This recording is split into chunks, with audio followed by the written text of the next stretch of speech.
Being adult possessors of immune system, you have quite a bit of experience with the functions of the immune system, and isn't it interesting that because of your context about your immune system, you can kind of predict if you're getting to a place where maybe your immune system's not keeping up with the threats to it. Isn't it not interesting? This may be a little bit early for you, but you think of two people in love getting married as being incredibly positive and fulfilling and hopeful, all that's attendant to the courtship leading to lifetime commitment. It's very, very typical that on the honeymoon or soon after return that both partners get some sort of an illness, and the stress of that positive stress, I think it may be a little bit strong to say it's eustress instead of distress, but the immune system is very can be taxed to the place where it doesn't accomplish its job of identifying and killing pathogens. And so we're in a study of pathology of injury and illness, and it's just good for us to know the foundational concept that the immune system is going to say, oh, that's foreign to us. That's a bacteria, virus, a fungus, a parasite. We're going after it. If that gets disrupted, then the invading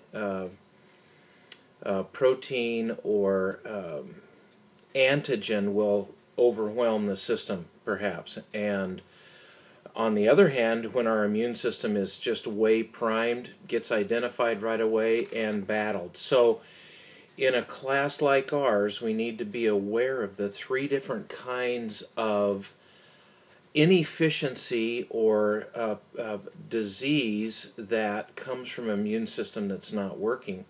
So not being able to identify, not being able to eradicate really leads to pathology. And you know from your reading that self and non-self recognition are important in the function of the immune system. If the immune system doesn't recognize my own genetic my structures, then I've got an autoimmune disease, and that's problematic because how do you moderate that? And so for certain kinds of arthritis, certain kinds of sclerotic disease. Now, we've not used the word sclerosis yet in class, but it's way important to realize that autoimmunity that leads to a toughening of the material, unyielding of the material, is a sclerotic type of disease process. More about that along the way, but know the word sclerosis. It's possible for us to fight antigens when there's barriers. Our skin is a barrier, and if our skin is intact, we're less vulnerable. The skin gets broken down, or we have invasion through the orifices of our body, then that can be problematic. And then we have just built-in response, innate response, and adaptive response, which could be a build-up or a response that results from having had that kind of pathology before, and antibodies are built up to the antigens. And then the organs of the immune system, I think you're very familiar with them. In class, I made mention of the thymus. Way, way important to understand the role of the thymus as the reservoir for where T cells mature. All of the immune cells, the B cells and the T cells, have their origin in the bone marrow.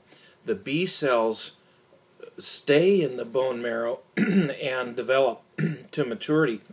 But the thymus is a place where the T cells travel to mature.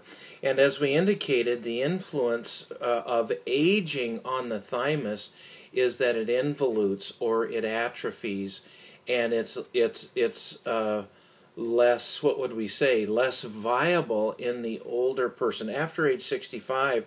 And is it any wonder that infectious disease is a bigger issue for people who are older? And then I think you're familiar with the other tissues. Go ahead and study those. We talked about tonsils in class. Adenoids are also deep in the throat. Spleen, bone marrow, appendix, lymph nodes, and then Peyer's patches. I know you studied Peyer patches in anatomy physiology in the gut. So many of our lymph nodes are in the gut. This is a primary place of defense against disease processes is in our digestive system. And then, why would I share this with you? These are the cells of the immune system, and you know in your reading that they all serve some highly specialized function, and in terms of recognition, coding cells, phagocytosing, carrying off debris from cells that have to be killed. And when all of this works well, we don't think much about it. We get better from our colds. Our skin wounds heal. But if there's a disruption, if there's too much of a given kind of cell, it's called a cytosis. That's the suffix. If there's not enough, the suffix is penia. And as we study the other organ systems, specifically hematology and oncology, we'll actually study 2 modules from now.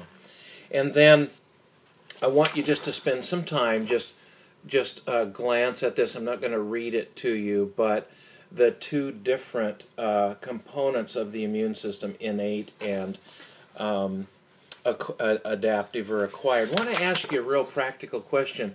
Who should get flu shots? You know, it's very controversial right now about whether, particularly with little people, there are some people who are adults who are struggling.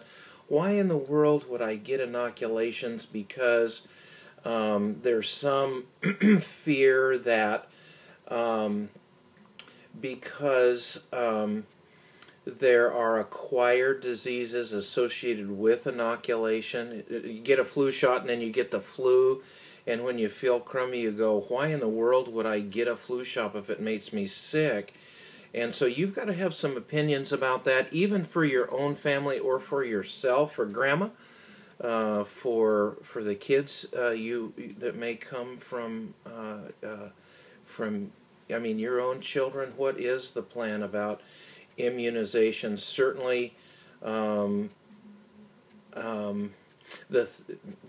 thought that there's some conspiracy and there's such an increase in autism over the last decade and a half. Is that because of inoculation? You've got to have some opinions about that.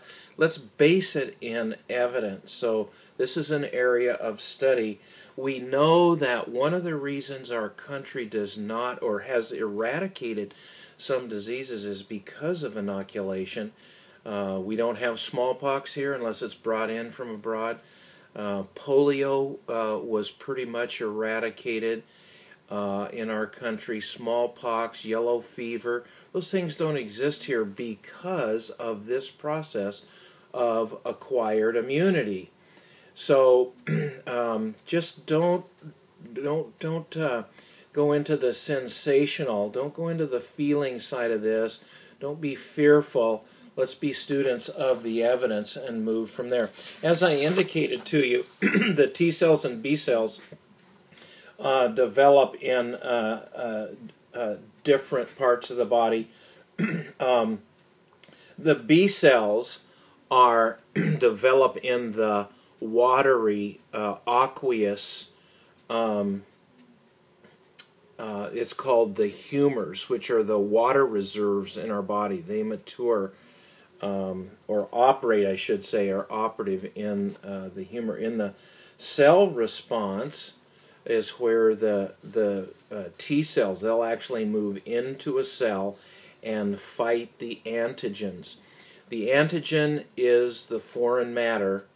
Like I said, it could be bacteria, virus, could be a parasite, could be fungus, and the intracellular battle is done by the T cells, which develop in the thymus. And so on the PowerPoint, I've developed some detail really in your reading. You've had a chance to do that. Differentiating between T and B cells is a good idea. And then it's way good to move to discriminating between programmed cell death. I mean, what would your life be like if right now at age 20 or 21 you had all of the baggage of the cells that you started with? It wouldn't be healthy. You've got to turn your cells over, and programmed cell death of tissues that have played out, have passed maturity, we've got to have a way of removing them from the system, and that's a healthy process called apoptosis versus necrosis. When cells die prematurely, that could be avascular, meaning oxygen deprivation, or it could be as a result of proliferation of disease that leads to death. This is some of what we're going to be studying, but just know that the difference between apoptosis and necrosis. And then how does the immune system really go haywire? Not a medical term, but it can be a result of hypofunction of the immune system, that is immunodeficiency.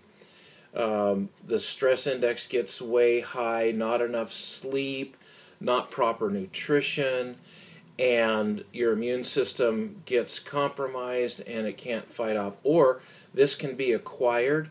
You know that HIV/AIDS is a prime immunodeficiency condition that we need to be way heads up about.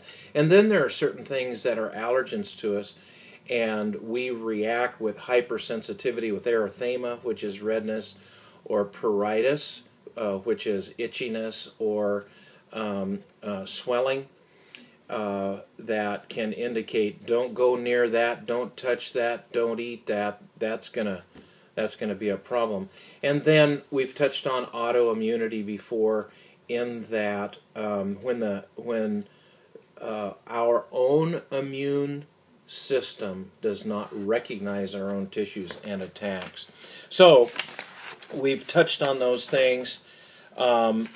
Appreciate the fact that there's some indication to you about the influence of aging on that. I'm not going to read that to you, but that's a good idea for you to participate. And then relative to having a healthy immune system even today, appreciate the fact that having proper nutrition, the right amount of calories and protein and vitamins A, E, and zinc, you need to decide how you accomplish that. And then there are other things that pertain to you right even today. You can't deny the fact that you need sleep. You need recuperative sleep. Hit on that before. And then learning how to manage your stress is way, way important. Well, listen, it's just good to be in study of the immune system. There are some specifics about HIV/AIDS that are available to you in your reading. Chronic fatigue syndrome, I'd like you to know the linkage between chronic fatigue syndrome and fibromyalgia. Please attend to that before you come to class. And we're in this together. What we'll do is we'll head into the study of infection next. Okay, God bless you guys. So great to be engaged with you. Bye-bye.